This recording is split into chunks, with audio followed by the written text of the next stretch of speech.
కావాలన్నప్పుడు ఇలా ఫోన్ ఇలా చూడగానే నెక్స్ట్ మెసేజ్ వస్తుంది. అది ఫోన్ ఇలా చూస్తే ఏమొస్తుంది, మెసేజ్ వాడి పెడతాడు. ఎక్కడ రా అంటాడు. బయటకు వచ్చి చర్చిలో వచ్చేస్తావు, ఉంటావా? వచ్చేస్తాను. ఏం చేస్తాను? నువ్వు పిలిస్తే నేను రానా? నువ్వు అంటే నేను రానా? ఎవరు శత్రువు అంటే చాలా సమయాలు మనం ఎలా జీవిస్తున్నామో గమనించుకోవాలి.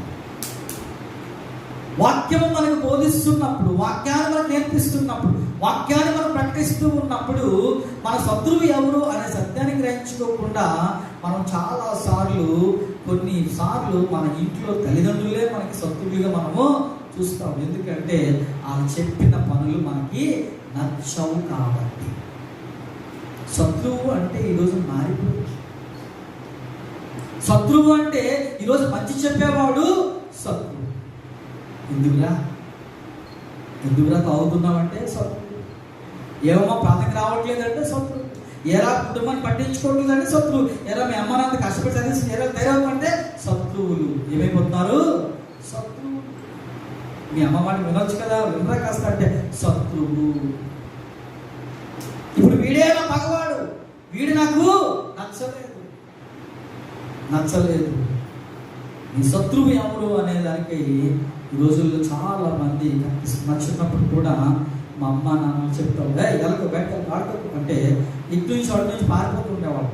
ఆడుకోవడం కాదు, వాళ్ళ దగ్గరికి వెళ్ళకు అంటే వాళ్ళ దగ్గరికి వెళ్ళడము, వాళ్ళ భాషలు వాళ్ళ మాటలు నేర్చుకోవటం, ఆ రీతిగా మాట్లాడుతున్నప్పుడు మనకి దెబ్బలు పడతా ఉంటాం. ఎందుకు తెలుసా? ఆ భాష, ఆ విధానము అది మనకి మంచిది కాదు అని అంటే అవే నేర్చుకోవాలి. చాలాసార్లు శత్రువులను ప్రేమించిన బైబిల్ చెబుతుంది కదా పాస్టర్ గారు అంటారు. అదే వచ్చినాన్ని మనం చదువుకుందాం. ఈరోజున దేవుని యొక్క మాటల్లోంచి సత్యాన్ని గ్రహించి మనం ముందుకు వెళ్ళాలని ప్రోగ్రామ్ మీకు తెలియజేస్తున్నాం. లూకాసు సువార్త 6వ అధ్యాయము అపోస్తలుడు లూకాని వైద్యుడు మనం చూస్తూ ఉన్నప్పుడు 6వ అధ్యాయము 27 నుండి 38 వచనాలు మనం చూడగలిగినట్లయితే అక్కడ అనేకమైనటువంటి విషయాలు మనము చూడగలుగుతూ ఉంటాం. లూకాసు సువార్త 6వ అధ్యాయం 27 నుండి 38 వరకు వచనాలు చూస్తూ ఉన్నప్పుడు యేసు ప్రభు వారు మాట్లాడుతున్నటువంటి మాటల్లోని సత్యాన్ని గ్రహించాలి. యేసు ప్రభు వారు ఈ లోకంలో ఇచ్చినటువంటి గొప్ప సూచన, గొప్ప సలహా, గొప్ప వాక్యము ఏంటంటే మీ శత్రువులను ప్రేమించండి. ఇప్పుడు ఒకవేళ అడిగితే ఇంట్లో గొడవలు అయిపోవచ్చు. మీ ఆయన నీకు శత్రువా మిత్రుడా అంటే అంటారు ఆడా అని అర్థమైంది. ఆడా అనగానే ఎంత ప్రేమిస్తున్నావో అర్థమైపోయింది. అమ్మా అత్తగారు ప్రేమిస్తున్నావు అంటే అలాగే మీకు తెలిస్తే నాకు ఎంత బాధపడుతుందో. అత్తగారు ఏమైపోయింది? పైకి మాత్రం ఫ్యామిలీ ఫోటో, లోపల మాత్రము ఎప్పుడు పొడిసేద్దామా అని ఉంటారు. ఈ రోజుల్లో కనిపిస్తున్నటువంటి శత్రువులను ప్రేమించండి అని బైబిల్ బోధిస్తుంది. శత్రువులను ఏం చేస్తున్నాం? మనము తయారు చేసుకున్నాం. అందుకని మీరు ఒకరి అపరాధం మీరు క్షమించినలా మీ అపరాధములు క్షమించబడదు అంటే మనకి క్షమాపణ లేని జీవితంతో ప్రార్థన చేస్తూ నెమ్మది లేని బతుకుతూ ఉన్నారు ఈ రోజున. సో మొదటిగా ఇక్కడ చూస్తూ ఉన్నప్పుడు మొదటిగా 28-29 వచనాలు చదివితే ఈ పారాగ్రాఫ్ లో మొదటిగా గమనిద్దాం. 27-28 వచనం చూసి 28-29 వచనం చూసినప్పుడు అంటున్నాడు, మిమ్మల్ని శపించిన వారిని దీవించుడి, మిమ్మల్ని బాధించు వారి కొరకు ప్రార్థన చేయుడి. ఏం చేస్తున్నాడు అంటే దేవుని వాక్యం మనకి ఏం చూపిస్తుంది, ఏం నేర్పిస్తుంది అంటే మొదటిగా చూస్తూ ఉన్నప్పుడు మన శత్రువుని ప్రేమించమని చెబుతూ వారి మీద ప్రేమ, జాలి, దయ చూపమని మనకి నేర్పిస్తుంది. రెండవదిగా తీర్పు తీర్చడం కాదు, వారిని చేర్చుకోమని నేర్పిస్తుంది.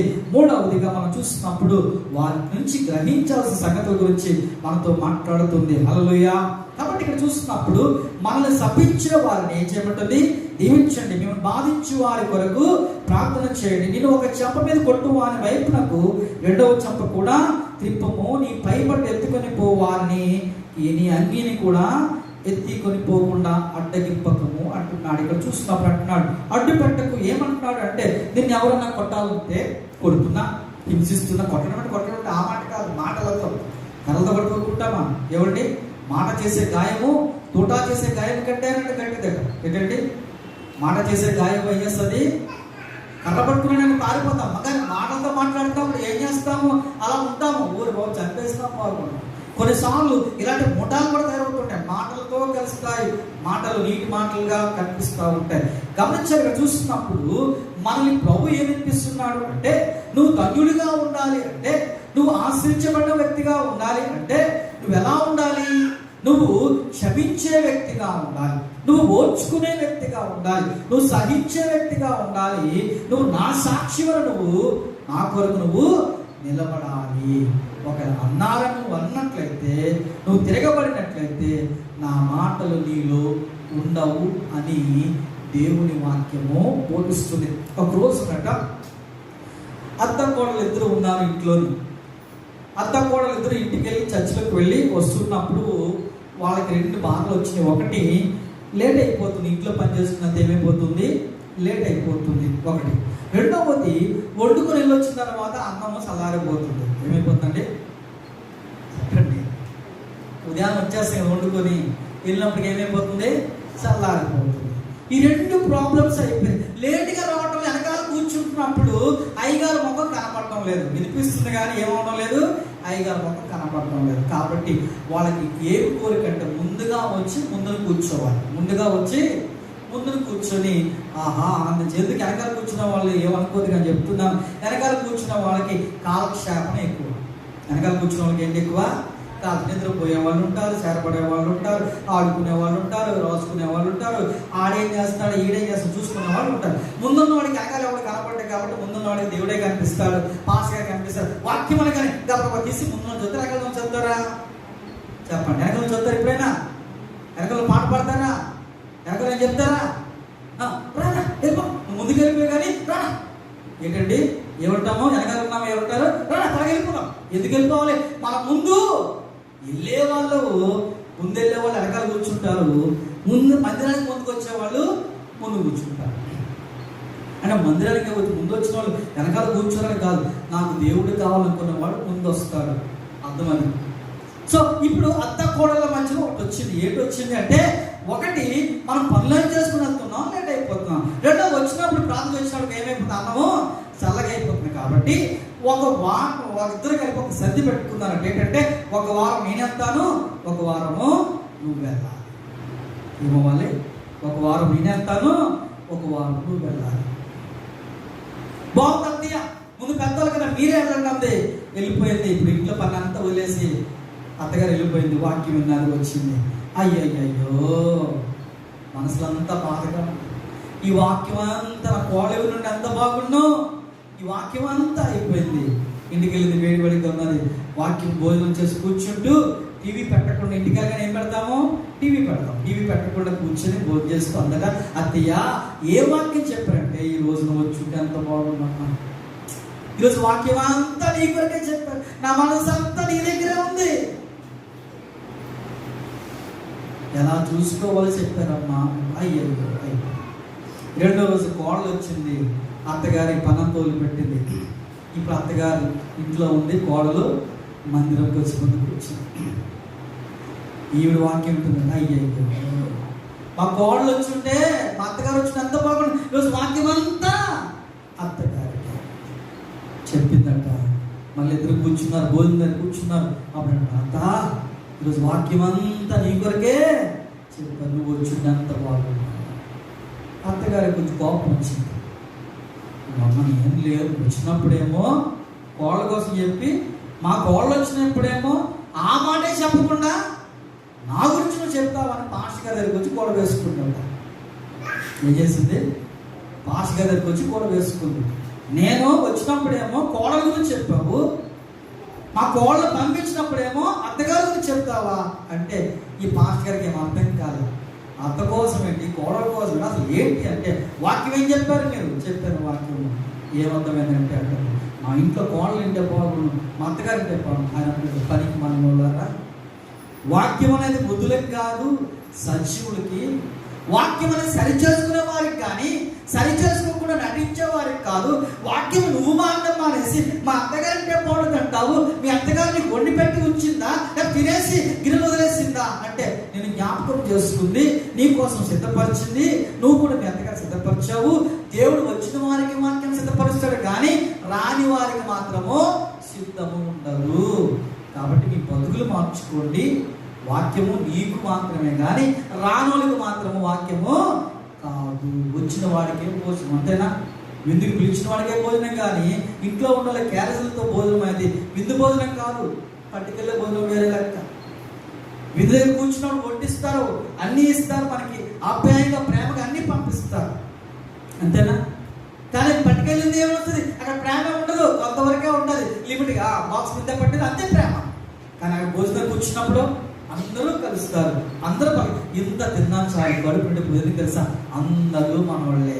ఏమరా, ఏం తింటారు, ఏం కావాలి, ఇంకేం కావాలి అడిగిన వాళ్ళే. తిన్నాను గోపిక లేకపోయినా చాలు రావాలి, చాలు రావాలి.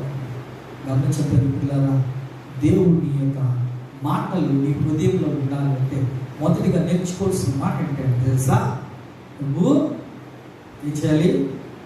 నీ మాటలు పడుతున్నప్పుడు, నువ్వు ఇబ్బందులు పడుతున్నప్పుడు, నువ్వు సమస్యల్లో ఉన్నప్పుడు నువ్వు నోరేసుకొని పడిపోవడం కాదు, తెలుసుకుందాం అనడం కాదు, కాస్త ఓపిక పట్టాలి. ఏం పట్టాలి? ఓపిక పట్టి నువ్వు దేవుని కొరకు నీ కోపాన్ని, నీ వేదన, నీ బాధను నీ మనసులో ఉంచుకొని నువ్వు అలా నిలబడి ప్రభువా అని నువ్వు నిలబడినప్పుడు అంటున్నారు, ఆయన నీకు బహుమానం ఇచ్చే దేవుడై ఉన్నాడు. హల్లెలూయా, హల్లెలూయా. నీ ప్రతిఫలం ఇచ్చే దేవుడు. నీ అవమానాన్ని ఆయన ఇతరులు ఏం చేస్తావు నువ్వు చేస్తే ప్రయోజనం. కుక్క కలిసి నువ్వు కలిసావనుకో, ఏం చెప్పండి? కుక్క స్వభావం ఏంటి? కరిచే స్వభావం. నువ్వు దాన్ని కలిసావనుకో కుక్క హైలైట్ అవుతుంది. మనిషి కలిసిన కుక్క, అవునా? కుక్క కలిసిన మనిషికి పెద్ద హెల్ప్ ఉండదు, కానీ కుక్క కలిసిన మనిషికి ఏమొస్తుంది? మనిషి కలిసి కుక్క మాత్రం పెద్ద హెల్ప్ వస్తుంది. ఎవడు వాడు కుక్కను పుట్టుకు కలిసేట. కాబట్టి ఆ మురిగే, ఆ వాగే, లేక ఆ అన్యరీతిగా జీవించే వాటితో నువ్వు కలిస్తే నీ విలువ కూడా ఇది ఉండదు అని ప్రభు నేర్పిస్తున్నాను. రెండవదిగా మనం ఎలా జీవించాలి అంటే మొదటి గమనించాలి, నీ యొక్క స్వభావమే నీ శత్రువు. ఇదేంటి చెప్పండి? శత్రువు ఎవరు? లాడీలు కాదు, నీ స్వభావమే శత్రువు. నీకు నచ్చిందా ఎవరితోనే స్నేహం చేస్తుంది, నీకు నచ్చలేదా ఎంత మంచోడైనా సరే దొంగోడే, చెట్టోడే, మంచోడు కాదు, వాళ్ళ మంచోడు కాదు వద్దు అంటారు. రెండో మాట జ్ఞాపకం చేస్తారు. 29:30 వచ్చిన చదువుతున్నప్పుడు 29:30 వచ్చిన ఒక చెంప నిన్ను ఒక చెంప మీద కొట్టు వారి వైపునకు రెండవ చెంప కూడా నిప్పము, నీ పైపట్టు ఎత్తుకొని పోవాన్ని నీ అంగిని కూడా ఎత్తుకొని పోకుండా అడ్డగిప్పకము, నిన్ను అడుగు ప్రతి వానికి నీ సొత్తు ఎత్తుకొని పోవాని యొద్దకు మరలా దాన్ని అడగవద్దు అంటున్నాడు. హల్లెలూయా. రెండవ మాట జ్ఞాపకం చేస్తున్నాడు, ఎలా ఉండాలి. మొదటిది స్వభావం, రెండవది నీ లక్షణం ఎటువంటిది గమనించాలి. ఏంటి ప్రభువా వస్త్రాలు కట్టుకెళ్ళిపోమంటున్నారు అంటే, అప్పటి కాలంలో రోమా ప్రభుత్వం పరిపాలన చేస్తూ ఉంది. ఎవరు పరిపాలిస్తున్నారు? రోమా ప్రభుత్వం పరిపాలన చేస్తుంది. ఇశ్రాయేలు లేక యూదులు తక్కువగాను, రోమీలు ఎక్కువగా ఉన్నారు. స్వతహాగా వీళ్ళు గొర్రెల కాపరులు, వ్యవసాయదారులుగా ఉన్నారు. రోమా వాళ్ళు మంచి తెలివైన వాళ్ళు, వ్యాపారస్తులు, వడ్డీ వ్యాపారం చేసుకునేటువంటి వాళ్ళు. ఇప్పుడు ఇశ్రాయేలు దగ్గరికి వచ్చిన తర్వాత ఇప్పుడు వాళ్ళ జీవితాల్లో ఏమైంది? సరైనటువంటివి లేనప్పుడు వాళ్ళ దగ్గర అప్పు తీసుకున్నప్పుడు, డబ్బులు తీసుకున్నప్పుడు వాళ్ళు ఏం తీసుకున్నప్పుడు అంటే, నీ వస్త్రాన్ని ఇచ్చేసారు. ఏమి చేయాలి చెప్పాలి. వచ్చినోడు ఏమి పట్టుకెళ్ళకుండా ఊరుకోడు, కాబట్టి ఏం చేస్తాడు? పై వస్త్రాన్ని తీసుకొని వాళ్ళు పట్టుకుని వెళ్ళిపోయాడు. అంటే ఒక వస్త్రము కప్పుకోవాలి అన్నా సరే ఒక స్థితి అతనికి లేదు. అతడు ఆర్థికమైన సమస్యల్లో ఉన్నాడు. రెండో గమనించాలి, ఆర్థికమైన సమస్యల్లో ఉన్నాడు, ఇబ్బందుల్లో ఉన్నాడు. సమస్యల్లో ఉన్న వ్యక్తి దగ్గరికి రోమీలు వచ్చినప్పుడు వాళ్ళకి ఏమి లేదు తెలుసా? కనికరము లేదు. ఏం లేదు? కనికరము లేదు. నాకు ఇవ్వాల్సింది ఇవ్వు, నువ్వు నాకు ఉడంబడి పడ్డావు కాబట్టి నా డబ్బులన్నా ఇవ్వు, లేక నీ వస్త్రాన్నన్నా నాకు అనవసరం. వస్త్రము కావాలి అని లాక్కొని పట్టుకుని వెళ్ళిపోతున్నాడు. అది ఇవ్వకపోతే ఏం చేసేవాడు? కొట్టేవాడు. ఆ రెండో చెంప కూడా ఇచ్చేవాడు. ఇది కూడా కొట్టుకో, ఎందుకంటే నేను మాట్లాడితే ఇంకేమవుతాయి? తగులుతుంది. నువ్వు మాట్లాడి తగిలించుకోవడం ఎందుకు? మాట్లాడుకొని నిలబడి, దేవా నీ ఇష్టం బాబు, నువ్వేం చదువుకున్నా చెయ్యి, నీ దగ్గర ఒడంబడిక పడ్డాను, ఇది కొట్టావు, ఇది కూడా కొట్టు అని చూపించినప్పుడు వాడు కొట్టేవాడు.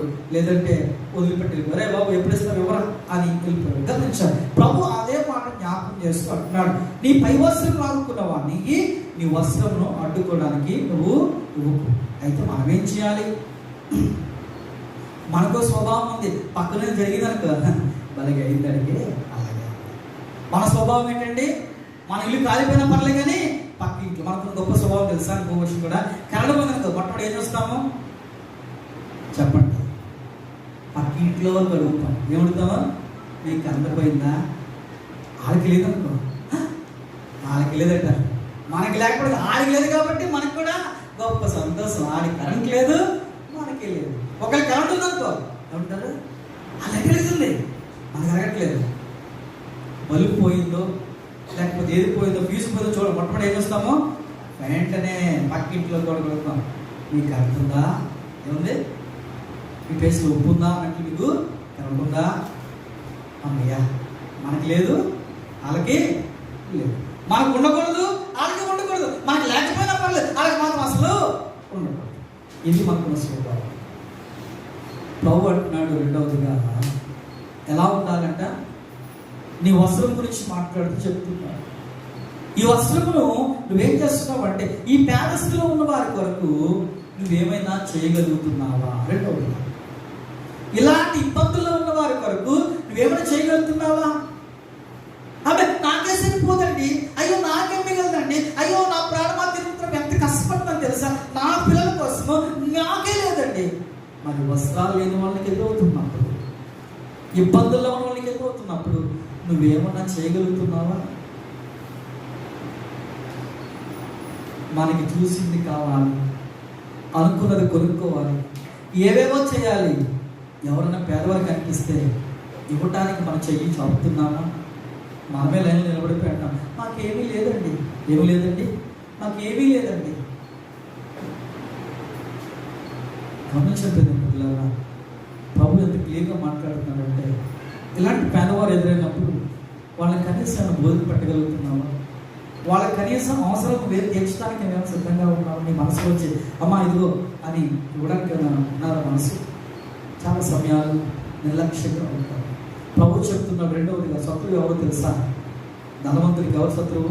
పేదవాడే. పేదవాడి ధనవంతుడి శత్రువు కాదు, అతని మిత్రుడు. కానీ పేదవాడు ధనవంతుడికి ఎవరు శత్రువు? ఆడికి పెట్టాలి, ఆడికి ఇవ్వాలి. లేదంటే పిల్లలు ఈ రోజున మనకి దేవుడు అన్నీ ఇచ్చాడు, స్వతంత్రికి తింటున్నాం. కానీ లేనోకి వచ్చినప్పటికి ఇవ్వడానికి ఎవరికి ఏం రాదు, మనకి ఎంత విచారం పరిస్థితి తెలుసా? ఈవెన్ దేవుడికి ఇవ్వాల్సిన డబ్బులు కూడా తినేస్తున్నాం. దేవుడికి ఇవ్వాల్సిన డబ్బులు కూడా ఈరోజు తినేసి అదో పెద్ద వైభోగంగా ఫీల్ అవుతున్నారు. కానీ ప్రభు లెక్క అడుగుతున్నారు.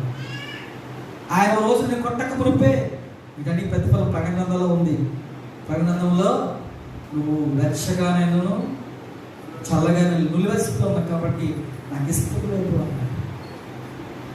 గమనించక చూస్తున్న రెండవ అనుభవం ఏంటంటే, నీ యొక్క స్వభావం, నువ్వు యొక్క విధానం ఎలా ఉందో అక్కడ మాట్లాడుతున్నాడు ఆయన. రెండవదిగా అంటున్న మాట, ఆయన నీ స్థితి గురించి మాట్లాడుతున్నాడు. మొదటిగా నీ యొక్క విధానం గురించి మాట్లాడుతున్నాడు. రెండవదిగా నీ దేశంలో ఉన్నావు.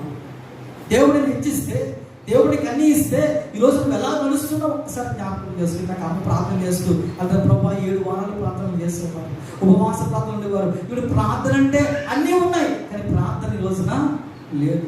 నీ స్థితి మారింది ఈ రోజున, కానీ మారే వాళ్ళ గురించి నువ్వు ఏం ప్రార్థన చేస్తున్నావు? రమేష్ జరగాలి. ఎన్నోసార్లు అడుగుతూ ఉంటాం, ప్రార్థన చేస్తాం గుడ్డు ప్రార్థన. అసలు ప్రార్థనలు లేవు. నేను ఎన్నోసార్లు మీ ఇల్లుకి వచ్చి బయట నుంచి వచ్చేసిన రోజులు నాకు తెలుసా?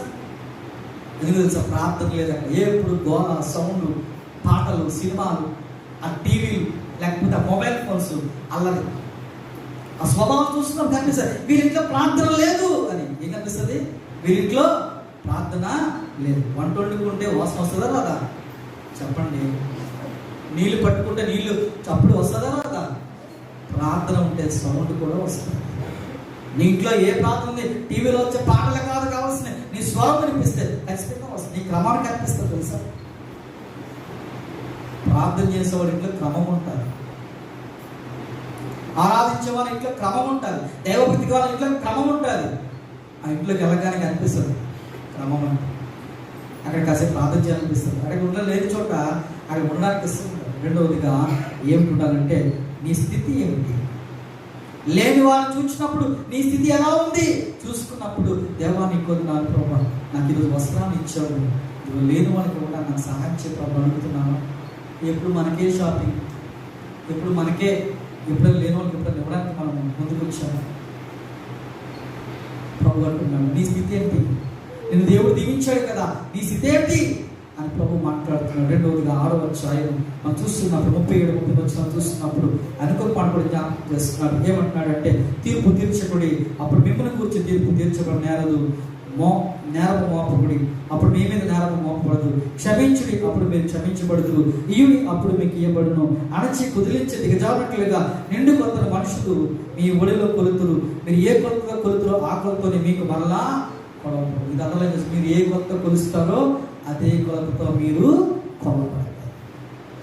మా నాన్న మాట చెప్పాను, నువ్వు ప్రార్థనకి రాకుండా, నువ్వు కూలికి ఉద్యోగానికి పనులకి వెళ్తే ఆ డబ్బులు ఖచ్చితంగా హాస్పిటల్కే వెళ్తాయి అని అన్నాడు. అది వాస్తవం కూడా. అవి రావు దేవుడి దగ్గరికి, అవి నీ ఇంటికి రావు, అటు నువ్వు అనుభవించలేవు కూడా. అవి ఎప్పుడు కూడా నువ్వు పొందుకోలేదు తెలుసా, నీ జీవితం వెళ్తారు. హల్లెలూయా, హల్లెలూయా. వాక్యం చదవదు, నాకే చూడండి, తర్వాత చదువుకుంటారు. వాక్యం చదవలసిన చదువు. మూడవదిగా ఆయన ఏం చెప్తున్నాడంటే, తీర్పు గురించి మాట్లాడుతున్నాడు. గమనించలేదు పెట్టారా? మూడవదిగా మనం ఏం చేస్తాం తెలుసా, తీర్పు తీరుస్తూ ఉంటాం. ఏం చేస్తామండి? మనం పాటించము, ఆచరించము, మన స్థితి మారడానికి సహాయం చేయము, కానీ తీర్పులు మాత్రం, సలహాలు మాత్రం బాగా ఇస్తాం. అవునా కదా? అది చాలా ఈజీ, చాలా తేలిక. తీర్పు తీర్చడం అనేది బైబిల్ చెప్తుంది, తీర్పు తీర్చడం నీ పని కాదు, అది దేవుడి పని. కానీ మనం ఏం చేస్తాము? తీర్పు తీరుస్తాం. అరే ఒక్కసారి నేను పరిశీలించుకో, నేను పరిశీలించుకో. ఒక కొటేషన్ ఉంది, మన తప్పులట ఏం చేస్తాము? బాండ్ పత్రాల్లో దాచుకుంటామంట, ఇతరుల తప్పులను మాత్రము సువార్త పత్రికల్లో పంచుతామంట. ఇతరులు ఏమైనా చేస్తే మాత్రం ఆడవాడు తెలుసా, వాట్సాప్ మెసేజ్ పెట్టుకుంటారు చాలా మంది. అదో గ్రూపు, అదో సర్కిల్, ఒక వేరేగా తయారైపోతుంది. కానీ నీ పరిశీలించుకున్నావు ఎప్పుడైనా? మూడవది ప్రభు చెప్తున్నాడు ఏంటంటే, మొదటిది నీ స్వభావం ఎలా ఉంది, రెండవది నీ స్థితి ఎలా ఉంది, మూడవదిగా నీ విధానం అనగా నీ తీర్పు విధానము ఎలా ఉంది. నీవు పరిశీలించుకోకుండా ఇంకొకటి తీర్పు తీరిస్తే నీకేముండదు, నీకు నాకేముండదు, తీర్పు అనేది ఉండదు. క్రైస్తవ జీవితంలో ప్రేమితుల శత్రువు ఎవరు అంటే, ఎవరో గురించి మాట్లాడుతున్నా కానీ నీ లోపల ఉన్నటువంటి, నా లోపల ఉన్నటువంటి పరిస్థితులను చూసుకోకుండా, విధానాలు చూసుకోకుండా, స్థితులను చూసుకోకుండా తీర్పు తీర్చడానికి మనం ఎప్పుడు కూడా సిద్ధపడిపోవద్దు, తొందరపడిపోవద్దు. అది మనకి దేవుని ఆశీర్వాదం కాదు, అది శాపమును తీసుకుని వస్తుంది. కాబట్టి జ్ఞాపకం చేసుకుందాం ఈ రోజున, ఏ స్థితిలో ఉన్నాము. అదే పాస్టర్ గారు అంటారు, అలా ఉండాలి అంటే ఒక ఆయన ఉన్నాడు బైబిల్ గ్రంథంలో, మీకు చూపించడానికి ముగిస్తాను. ఆదికాండము 45వ అధ్యాయంలో మనం చూస్తూ ఉన్నప్పుడు ఒక ఆయన చూస్తూ ఉన్నాము. ప్రజలు గమనించాలి, ఎన్ని బాధల్లో, ఎన్ని ఇబ్బందులు ఉన్నాడో. ఈ బాధల్లో ఉన్నటువంటి వ్యక్తిని దేవుడు ఎలా దీవించాడో చూస్తూ ఉంటాం. అన్నదమ్ములు ఉన్నారు, విడిచిపెట్టేశాడు, తండ్రికి దూరం అయిపోయాడు, నమ్మకం పనికి వచ్చినాడు, పని అయిపోయాడు. ఇప్పుడు అతనితో ఎవరున్నారంటే ఆయన చెప్తున్నాడు, నాకు ఎవరు లేరు. ఇప్పుడు ఇంతకు ముందు ఎవరున్నారంట? నాకు అందరూ ఉన్నారు. ఎవరున్నారండి? అందరూ నా వాళ్ళే. ఎవరో ఫంక్షన్ అంటే ఆదివారం మా అన్ని పిలిచాడు, ఆదివారం ఎక్క పిలిచింది, ఆదివారం అక్కడికి వెళ్ళాలి, శనివారం ప్రార్థన అంటే మేము రాలేము, అది ఇది ఏమో చెప్తుంది. చాలా మంచిది. నీ ఆత్మీయ జీవితంలో ఒక్కసారి నువ్వు దేవుడికి ఎంత ప్రార్థిస్తున్నావు ఒకసారి జ్ఞాపకం చేసుకో. నీ స్థితి ఎలా ఉన్నదో ఒకసారి గమనించుకో. ఈరోజు 3 లక్షణాలు మన ముందు ప్రమోచుకున్నాడు. మొదటిది నీ స్వభావం ఎటువంటిది, రెండవది నీ యొక్క స్థితి ఎటువంటిది, మూడవదిగా నీ యొక్క తీర్పు, నీ విధానం ఎటువంటిది అని చెప్తూ ఒక ఆయన గురించి మాట్లాడుతున్నాడు. ఈయన పేరు యోసేపు. ఎవరైనా యోసేపు మనకు తెలుసు. యోసేపు చరిత్ర చదువుతున్నప్పుడు యోసేపు యాకోబుకి 11వ కుమారుడుగా పుడితే అన్నదమ్ములు ఇతను చూస్తున్నప్పుడు దేవుడు ఇతను దర్శనాలు ఇస్తూ ఉంటే, ఆ దర్శనాలు చూసి తండ్రితో చెప్తా ఉంటే అన్నదమ్ములకి ఇతని మీదకి ఏమొచ్చింది? కోపం వచ్చింది. ఇతను తప్పు చేసేవాడు కాదు, తప్పు చేసే ప్రతి తప్పును కూడా తండ్రికి తీసుకొని చెప్తా ఉంటే అన్నదమ్ములకి ఏమొచ్చింది? కోపం వచ్చింది. అన్నయ్యకి కోపం వచ్చేసింది. ఒరేయ్, మేము నీకు దండం పెట్టాలా? నువ్వు గొప్పడువా? నువ్వు తప్పులు చేయవా? మేము చూడమా? అవకాశం అనుకున్నారు, ఇంక లేదనుకున్నారు. ఇంక చంపేద్దాం డిసైడ్ అయిపోయింది. ఒకరోజు వచ్చింది, ఇతను చంపేశారు. అది తండ్రి చెప్పి ఒక గొర్రె పిల్లని చంపేసి ఇతను బట్టలు తీసుకొని ఏం చేశారు? అతన్ని తోసేశారు గోతుల్లో. ఇక వాళ్ళ దృష్టిలో తమ్ముడు అనేవాడు చనిపోయాడు. ఆ బట్టలు పట్టుకెళ్ళి ఆ నాన్నకి ఇచ్చారు. ఇదిగో నీ కొడుకు బట్టలే కదా, మేము చూసాం, ఇదిగో ఇక్కడ ఉన్నది అని చెప్పి అన్నారు. అయిపోయింది. ఏడ్చుకున్నాడు యాకోబు, ఏడ్చుకున్నాడు. ఇక యోసేపు ఏమైపోయాడు? కొద్ది మరలా అన్నికి బాధ అనిపించింది. వీళ్ళు తీసుకెళ్ళి అమ్మేద్దాం ఉన్నాడు. వాడు అమ్మేస్తాడు దాసుడిగా. యజమాని కాస్త ఏమైపోయాడండి? పనివాడి కింద అమ్మేస్తాడు. ఈ పనివాడు అక్కడి నుంచి మనకు తెలుసు పొతిఫర్ ఇంట్లో ఉన్నాడు. అక్కడి నుంచి అక్కడే గొడవ జరిగింది. అక్కడి నుంచి తీసుకుని వెళ్ళి చెరసాలలో వేసేస్తారు. ఈ చెరసాలలో వేసిన తర్వాత అక్కడ నాయకుడు అనేవాడు ఉన్నాడు. చెరసాల యొక్క జైలర్ ఉన్నాడు. ఆ జైలర్ తీసుకుని వెళ్ళాడు. ఇతని దర్శనాలు ఇవన్నీ చూసిన తర్వాత అతనికి అర్థమైంది, ఇతను మంచోడు, ఇతను నిష్కారణంగా ఇతను జైల్లో వేసిన అర్థమైంది. తీసుకుని వెళ్ళారు. చక్కగా అతను ట్రీట్ చేయడం మొదలుపెట్టారు. ఒక రోజు రాజుగారు కల కన్నాడు. ఆ కల దర్శనం చెప్పాలి. ఆ కల దర్శనం చెప్తూ ఉన్నప్పుడు దేవుడు ఇతని జ్ఞానం ఇచ్చాడు. ఈ జ్ఞానాన్ని బట్టి ఇతడు ఇప్పుడు ఐగుప్తు దేశానికి ఏమైపోయాడు? 3వ అధికారి, ప్రధానమంత్రిగా చేయబడ్డాడు. హల్లెలూయా. అన్నదమ్ములు ఏం చేశారు? ఇతన్ని వెలివేసేస్తారు.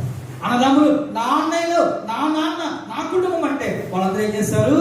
నువ్వు యథార్థంగా ఉన్నావు కాబట్టి నువ్వు మావాడు కాదు అన్నాడు. కొద్ది గమనించాడు. ఈ యథార్థతను వదులుకుంటే నువ్వు పరిగెట్టగలవు. అన్నదమ్ములు తగ్గ చదువుతావు. ఎలా తాగుతావా అంటే, నేను రాను, తాగట్రా, ఆడది గారు వదిలిరా, ఈరోజు రాడు. వాడు నీ గౌరవం ఎటువంటిదైనా కావచ్చు. ఏమంటారు? నువ్వు వాళ్ళని కలిస్తే తప్ప నీ గౌరవం పెరగదు. ఎందుకు అక్కడికి వెళ్తా? ప్రార్థన చేసుకోవచ్చు కదా. అలా ఎలానండి? ఆ డీజల్ గారు డ్యాన్స్ వేసి గెంతి వచ్చి ఏం చేస్తావు? పడిసింది, కాల్ పడిసింది, పాషకాలండి, ప్రార్థన చేయండి, ఇది ఏంటండి? ఆ గెంతడాలు ఎందుకు? ఇక్కడికి వచ్చాము. ఈ స్థితి ఏమైపోయిందండి?